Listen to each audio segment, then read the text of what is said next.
First Alert weather forecast.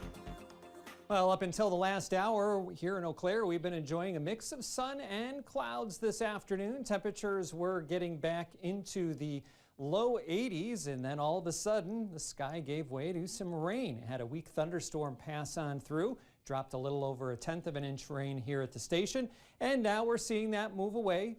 Surfaces are still wet out there. We've got mostly cloudy skies, but we'll get back into some sun before too long. 80 degrees from our WEAU tower cam view. You could see again partly to mostly cloudy skies. Pressure is dropping. Dew point in the lower 60s.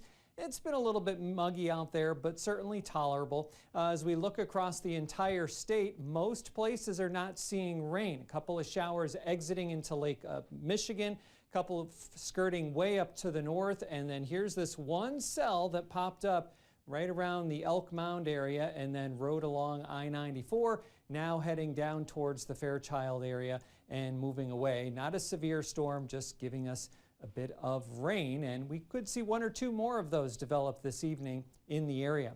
Dew points are tolerable, mostly in the 50s to low 60s, and we will see these start to pick up for tomorrow, meaning increase. It will start to turn muggier, and by this weekend, it's just going to be awful outside. Tropical level dew points, they'll be in the 70s, combined with that high heat, and we are still talking about first alert days for dangerous heat conditions, both Saturday and Sunday. We could start to see some of that higher heat making its way into the northern plains. We've got a few 90s showing up in the Dakotas, now in western parts of Minnesota. And we'll see that slide eastward. Tomorrow will stay in check. Tomorrow will be dependent locally on cloud cover after a complex of storms moves through late tonight. Here's where we expect to be in that general realm of the 60s to start off the day. And then again, depending on cloud cover, some places could get higher into the 80s. I have us in the low 80s in Eau Claire. And then look at the heat really starting to build to our west. And again, that will grip the area for this weekend as an upper level ridge develops. At the surface, we have a little front dangling to our north, a couple of showers that have been flaring up, riding on that upper level west to northwest flow. And we're going to see more of those clusters develop upstream to our northwest and do the same thing. And it's exactly where they will track is the question mark here with this forecast. Fast forwarding to this weekend, it's going to be all about the heat, and you're going to want to find ways to stay cool.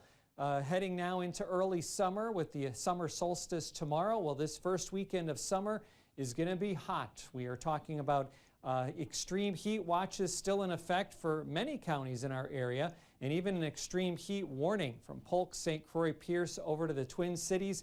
Feels like temperatures in those areas could approach 110 degrees.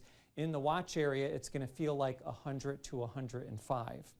Here's our forecast model tonight. A couple of stray storms early and then overnight. This model doesn't show very much, but others show a pretty good complex developing, could produce some heavy rain, gusty winds, and also some hail. That'll move away, and then how much cloud cover sticks around for the day, that will determine how warm we get in the afternoon. Another complex of storms racing across the northern tier early, or rather late Friday night into early Saturday morning. For us, we are going to be talking about the dangerous heat for the weekend. Saturday and Sunday are our first alert days. I've got it on there Monday, but it is Saturday and Sunday. And then likely an active pattern with numerous showers and storms next week. We're going to break the back of the heat, but we could be talking about flooding potentially with a lot of rain chances as a front gets hung up across the area. So summer coming in with hot, humid, and also some stormy weather. Definitely a lot to keep track of there. Thanks so much, Dan. Yes.